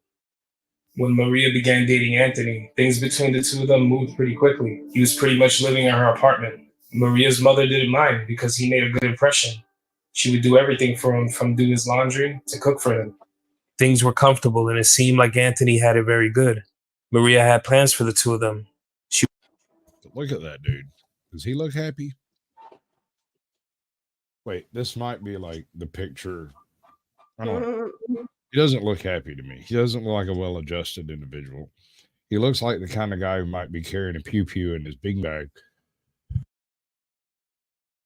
Pew pew? He was in love and even wanted to. Yeah, pew-pew, you know. Freedom seeder. Planting them freedom seeds. Join in a marriage with him, but sometimes things aren't as straightforward as they seem. According to those who knew Maria, she wanted to marry CwS, but he didn't seem to share the same feelings. To others who were on the outside looking in, it seemed like Anthony was just using Maria. Anthony, 22 years old, who also went by the name Ding Ding, was well known in his Bronx neighborhood, normally running a drug gang near 161st Street and Tinton Ave. He'd been in and out of prison previously for drug charges. While in prison, Maria remained loyal to Anthony. She would often send him money for commissary, and if he needed to reach her, she was fine with him calling collect, just so she could be in constant communication with him. But when he was released and regained his freedom, his interest in Maria began to fade, and he found himself attracted to Maria's friend, a woman by the name of Lourdes Serrano, 22 years old, a former student of St. Alsom's, a Catholic school in the South Bronx. She was described by a former classmate as a straight-A student who was nice to people. According to sources who knew all parties involved, Anthony and Lourdes began dating without Maria knowing, and when she found out about this secret romance, she cut ties with both Anthony and Lourdes. As time went on, Anthony and Lourdes would become even more serious, eventually having a child together and even getting married. But the animosity between former friends Maria and Lourdes only grew heavier over time. By 19... All right. So his use of footage is pretty good. That weird hazy thing he's got going on where it's like low light and a haze over it, I'm not a huge fan of that. I'm not sure what microphone he's using for the voiceover, but he should definitely stick to that one and just skip the whole front face thing. I imagine that's so that he can claim his content. And I'm definitely not going to be very loyal to an individual named Ding Ding. That's just not in me. 1992. The two getting into arguments was a regular thing whenever they crossed paths. Some said that Lourdes was seen as jealous and still viewed Maria as competition, holding animosity toward Maria due to her having been with Anthony first. Things had become so heated between the two young women that they'd run into each other on a Bronx street one day, and the two would begin fighting. Lourdes had her and Anthony's son with her, but it didn't stop them from coming to blows. In the middle of the melee, Maria's brother Edwin, also said to be Lourdes' very first sweetheart, and also in the drug trade with Anthony, would get involved to defend his sister, slapping Lourdes, causing her to fall and drop her baby. Thankfully, the baby was okay, but this moment would be the catalyst for dark events soon to come. After August of 1992, Lourdes was visiting Anthony in prison when he noticed that she had a bruise on her face. She would go on to tell him about the huge fight and how Maria's brother hit her. He was furious to say the least, but he would tell her to let it go because he would take care of it when he was released. The fact that someone could even think of putting their hands on someone close to him, and the fact that he really couldn't do anything about it, was really starting to get to Anthony. And from right there in his cell, he would begin to plot his revenge. On January 6th of 1993, Lourdes took $3,500 and bailed Anthony CwS out. Anthony was free again, and one of the first things he did was confront Maria about her fight with Lourdes and about Maria's brother putting his hands on her. He would visit her at the factory she worked at on 138th Street, and he wasn't happy. It'd been months since the ordeal, but his anger about the situation only grew stronger. During this argument, it was said that Anthony fired a shot at Maria which missed. He would then scream, "Your brother is fucking dead." Over time, it was said that she would also receive death threats via... So if this man threatened to kill me, I'd pop him full of so much lead he'd be able to use his dick for a pencil. Because I would believe him. Go to jail for life, but better judged by 12 than carried by 6. phone calls and expressed to some people that she feared what Anthony may do to her. She stated that if anything ever happened to her, Anthony would be more than likely the person responsible. But just a few short weeks later, it would appear that Anthony had a change of heart.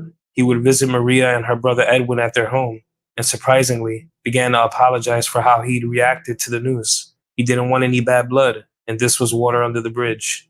But the truth was, he wanted their guard down, because his plan was still very much in motion. Maria's brother wasn't convinced at this sudden change of heart, and he would end up getting more locks installed on their apartment door, as if he knew that a home invasion from Anthony was inevitable. Edwin couldn't have been more correct. Anthony would gather a few of his friends, and they would go on to carry out one of the worst mass murders that this city has ever seen. And we're talking about like New York. So yeah. This isn't a city with like a handful of people in it. To hit like top 5 in New York, it's serious. Anthony and 4 of his friends would arrange a meetup at a bodega located on 161st Street in Tinton. And while there, it was said that they'd begin to test their guns to make sure they were working. According to a police source, the idea was to go to Maria and Edwin's home and rob Edwin for money and drugs, since according to them, Edwin was involved in selling drugs as well. The friends that joined Anthony were 17-year-old Luis Ramos, Edgardo Rosado, just 18, Luis Romero, 19, and Elliot Lopez, also 19. Lopez was a star athlete at Morris High School where he ran track. He was someone everyone in the neighborhood knew, even the drug dealers on all the corners.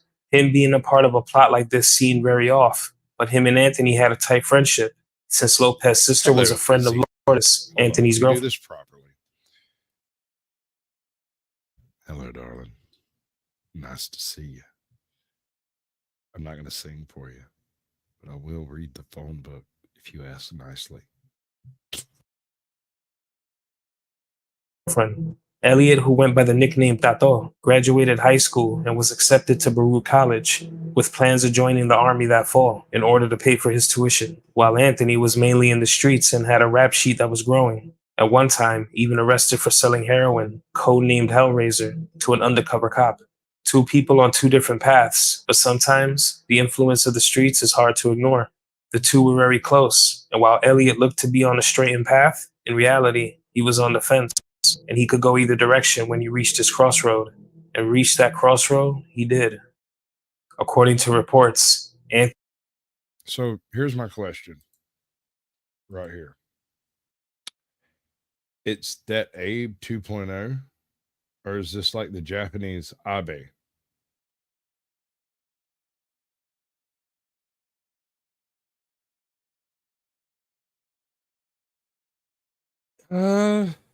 Yeah, you're not 100% off on that one. It does involve a love triangle, but it also involves one of the chicks. Ding ding. No, dude's named Ding Ding. Go figure. But one of the chicks' brothers was whooping up on one of the chicks, and that seems to be what snowballed into one of the worst shootings in New York City history. It's that Abe 2.0. Me and Elliot would drive to 645 Prospect Avenue, Maria's address. Go for it. The other men who joined would go by foot. While Anthony waited in the car, the others would get to the lobby. Normally, there would have been a doorman on duty, but on this night, the doorman was 2 hours late. The door to the lobby could easily be opened if pulled hard enough, so they easily made their way in. When they entered the lobby, by complete chance, they'd run into Maria, her new boyfriend Miguel Rivera, 23, Christopher Hernandez, 15, and Annette Medina, 17. Medina was a friend who lived in the same building on the same floor, also a mother to a baby girl. She had dreams of one day becoming a policewoman. Christopher Hernandez, an honor student and artist at IS 52, was returning from a party shortly after midnight and made a call to his family letting them know that he was on his way. He had forgotten his keys and was waiting in the lobby for his mother to let him in. He had recently taken an entry exam for the High School of Art and Design, but he never made it back home, because when these men entered the building, he would cross paths with them. The 4 assailants, wearing masks, would force Annette, Maria, Christopher, and Miguel back into the elevator at gunpoint and back to Maria's apartment, where she was forced to open the door with her own keys, making the extra locks Edwin had installed useless. Once the men were inside, they would call for Maria's mother, Julia, and Maria's brother, Edwin, to show themselves. Then they were all ordered to lie on the ground. They would then begin cutting the cords to the televisions and VCR and use them to tie everyone up. At this point, one of the men would open the door to the apartment and whistle, alerting Anthony that it was time for him to come in. Tensions ran just about as high as they could, as Anthony and Edwin would start to argue, making the situation even more heated. Edwin would utter out words of anger as he told Anthony that someday he would get him back for this. But it was then that one of the men with Anthony found Edwin's gun in a bedroom, and within moments, Anthony would shoot Edwin in the back of his head with his own gun. As the others screamed in horror, they would soon suffer the same fate. Miguel Rivera, Edwin Santiago, Annette Medina, and Christopher Hernandez were all shot in the head and killed instantly. Julia Santana was shot once through the eye, and her daughter Maria was shot twice in the head and still had her coat on as she held on to her apartment keys. While Anthony stated that he only shot one person, the others would say that he was responsible for killing everyone in that home. Neighbors in fear heard the shots and the sounds of the men running from the crime scene around 12:30 a.m. And of course, nobody wanted to get involved. And for good reason, since all that was left behind was a bloodbath unlike this neighborhood had ever seen. The first call to police would come 9 hours later when the bodies were discovered. That's because someone else in the building peeked through the open door and saw the unimaginable. When the bodies were found, Edwin Santiago and his mother Julia were. All right, how many people you reckon walked down that hallway, saw what was in that room, and just walked away? Just none of my business. That shit looks just like Nope.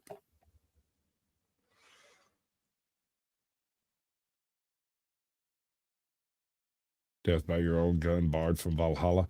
Possibly. I mean, that's how I count it, but yeah.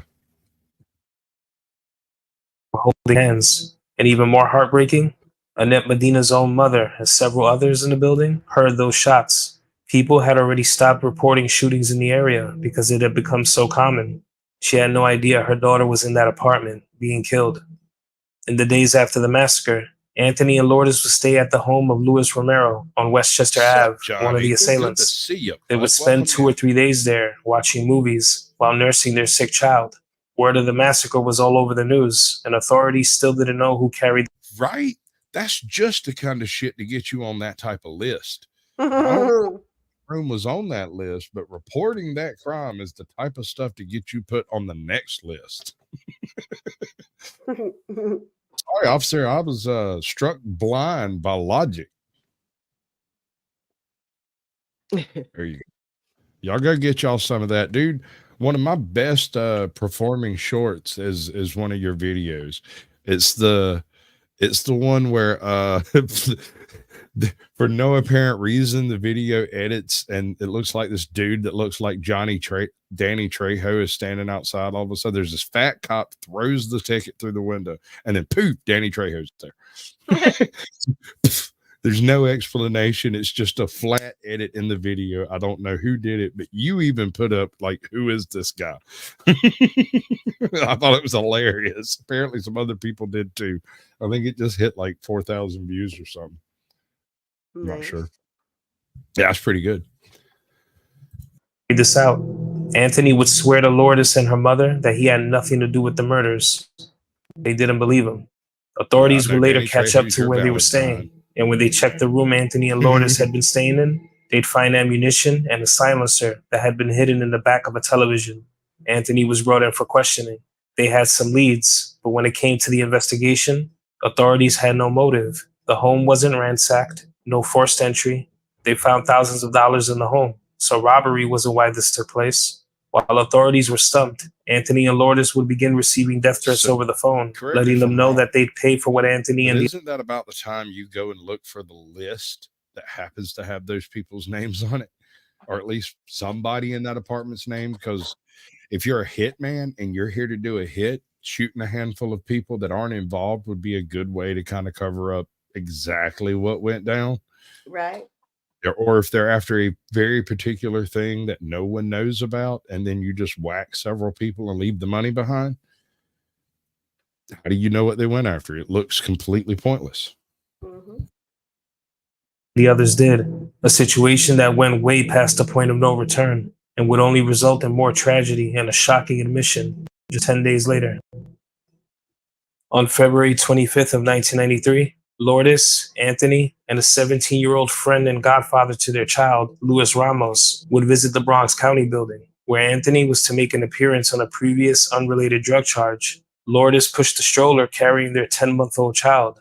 As she walked, she entered a narrow entryway, and unbeknownst to her, she was trailed by an unknown man wearing a camouflage jacket and a bulletproof vest, and he was armed with a .38 caliber semi-automatic handgun. That man would raise his gun and shoot a total of 4 times, yelling, "They killed my friend," striking Lourdes in the neck once. The bullets weren't meant for her. Ramos, who accompanied them, jumped in front of the stroller, doing his best to shield the baby, and was also shot in the leg. Others were also shot in the crossfire, but survived. Ramos would survive his injuries as well, but Lourdes wasn't so lucky, bleeding out profusely, later dying. If what some witnesses said is to be believed, it was said that Anthony used Lourdes as a human shield so that he wouldn't be shot. The shooter was 23-year-old Gilberto Ortiz of the Williamsbridge section of the Bronx, a friend of Edwin Santiago, who was killed in the massacre. He was there for revenge. Someone connected to Ortiz had their eyes on the 4th floor courtroom, where Anthony arrived for his appearance. Ortiz was alerted by pager that Anthony was leaving the courtroom, leading to the events that day. He was caught soon after, around the corner from the courthouse, where he was chased and a court officer shot him in his upper arm. He was taken to Harlem Hospital and released to police later that night. While Anthony was a suspect from the very start, as some leads pointed his direction, when the courthouse shooting took place, he was only being questioned about the shooting in the courthouse and seen as a victim. He was brought to the 40th precinct and police would continue to ask him questions. And in the middle of the interview, an officer would come in to inform Anthony that Lourdes was dead. It was here that Anthony Casillas, with one sentence, would implicate himself in the massacre that took place 10 days earlier, knowing full well that this courthouse shooting was retaliation. Okay, so was it 1? I did it. 2, I would have gotten away with it too if it wasn't for you silly kids. Or 3, good. Neither. There was some confusion when it came to whether or not he was read his rights before he made his admission, but according to authorities, he did admit to murdering Edwin Santiago. He would also give a 2-page detailed written confession, but this was him minimizing his role in the murders, according to court documents. Just 2 hours before the courthouse killing, Elliot Lopez was arrested in connection with the Valentine's Day murders, and one by one, all involved would be held accountable. In 1994, Luis Ramos was sentenced to 52 years to life in prison. Edgardo Rosado, 15 to life. Elliot Lopez, 30 to life. Luis Romero, 15 to life. Gilberto Ortiz, who stated he feared for his life since Casillas killed his friends, stated he never meant to kill Lourdes. Anthony was his target. He was sentenced to 15 years to life in prison. And Anthony Casillas was sentenced to 162 years to life in prison for masterminding the massacre. Damn. They didn't just throw the book at that bitch. They threw him in the book and closed it. Yep. Bye-bye. Begone, vile spirit. Those events that took place in February of 1993 will leave a huge gap in the Bronx neighborhood and numerous families torn apart forever. Actions I'm sure nobody ever expected to escalate in such a horrific manner. A story that began with attraction, love, and the possibility of creating a family went an entirely different direction because tensions ran high during a somewhat trivial love quarrel between 3 people. Whether it be betrayal, a love triangle, or ongoing disputes about what goes on in the streets, it's hard to imagine this not being preventable. Many families were affected by this tragedy on every side, and the grief and sorrow of what took place exactly 30 years ago is still a feeling these families carry with them today. Whether it be a year, 10, or 30, a loss so heavy, carried out so callously, isn't a natural emotion to process. Who knows exactly how to get through something like this? They say time heals all wounds, but how much time is that? Valentine's Day. 163 years, apparently. Right. I mean, like, holy shit, dude. You're in the book of the dead, bro. Like, what? I mean, all right. So, I am not against the concept of capital punishment. I believe that what's up, witness? Welcome back. I believe that most, if not all, murders could have been completely preventable by not being insane. That it takes a certain amount of instability to commit cold-blooded murder, right? Right. So that leaves me in the position of being okay with murdering people who are a little more restarted than perhaps others. And that's problematic. But once you've killed a handful of people, that's ass. Once crime of passion, you drink, you fucking wreck your car or some shit, manslaughter, that's a whole nother ball game. Self-defense is yet another ball game. But if you plot and kill more than one person, like in Texas, where you have more than 3 credible witnesses, I say we go hard on it. Let's break out the wood chipper and reclaim the desert Southwest as a nice verdant jungle. Jungle. Yeah, we got to do a thing. There's a thing over here. So we can show everybody. Apparently 53% of you are willing to be my Valentine and 46 are not, which ironically lines up perfectly with my statistics on YouTube and my analytics. Yep.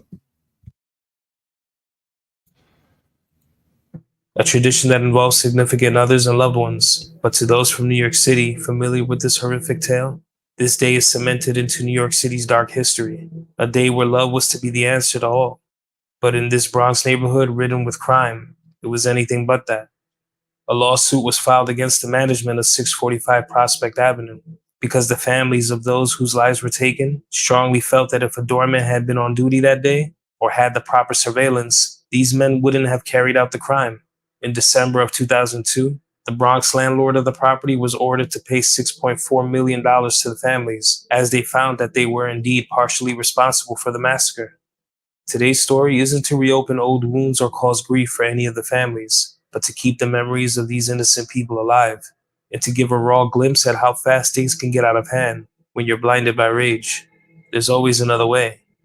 And those who lost their lives in this tragic event should still be here today. Rest in peace to all the lives taken that night. All right. Now I think we can all have a moment of silence for the passing. That's enough of that. So here's the thing. We have reached that most wondrous point in the evening where we have a few minutes left over to discuss our lovely days. This is the point at which I am going to do this here thing. Gadoosh. And if I can make, wait, no, that's not going to, yeah, no, maybe not. I don't know. Perhaps. Do the right thing. I'm a professional, damn it. I can do it by myself. Unless you're around and want to help, and I'd appreciate the help. I mean, Iron Man in a channel sucks. Let me tell you. Ooh.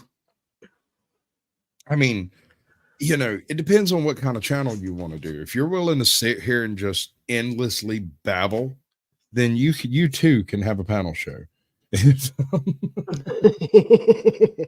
know what I mean, though. You get what I'm saying. It's like, if you're capable of just talking endlessly about absolutely nothing, you are absolutely capable of running a panel show. The trick is you have to learn when to and when not to let people up, right? Right.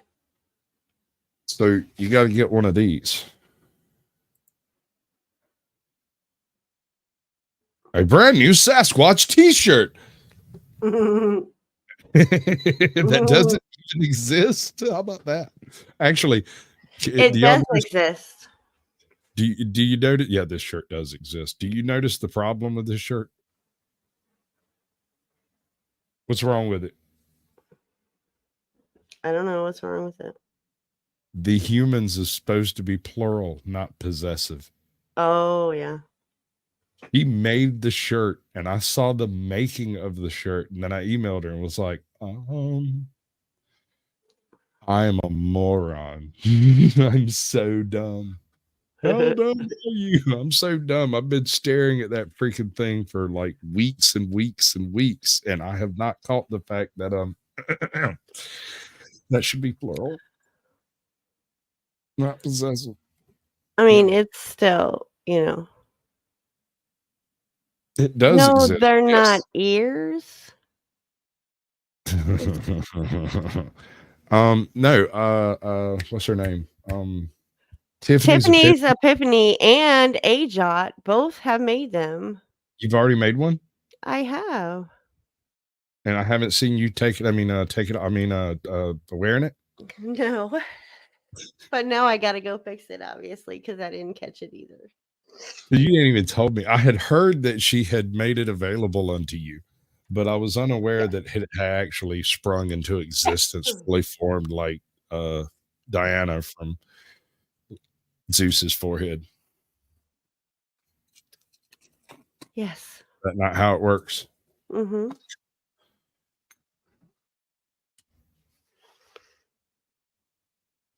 But no, Tiffany's Epiphany.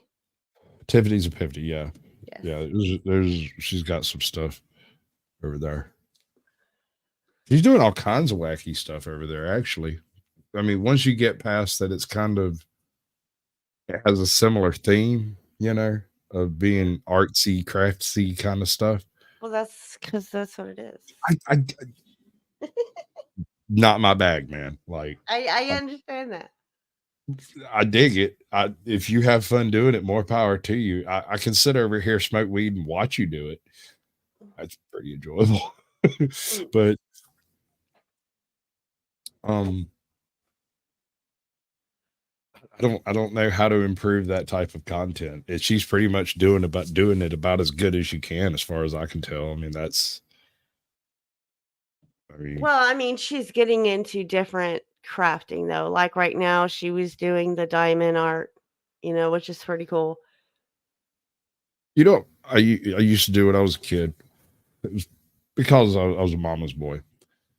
Do you know what latch hook is? Yes. All right. So I got into latch hooking, and somewhere at my dad's house, there is a 3.5-inch thick latch hook bedspread. Oh, yeah?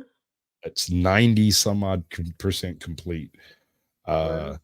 I worked on it with my mom all the way up until like 2 or 3 days before she died. And she went out of town, and we kind of put it up, and it sat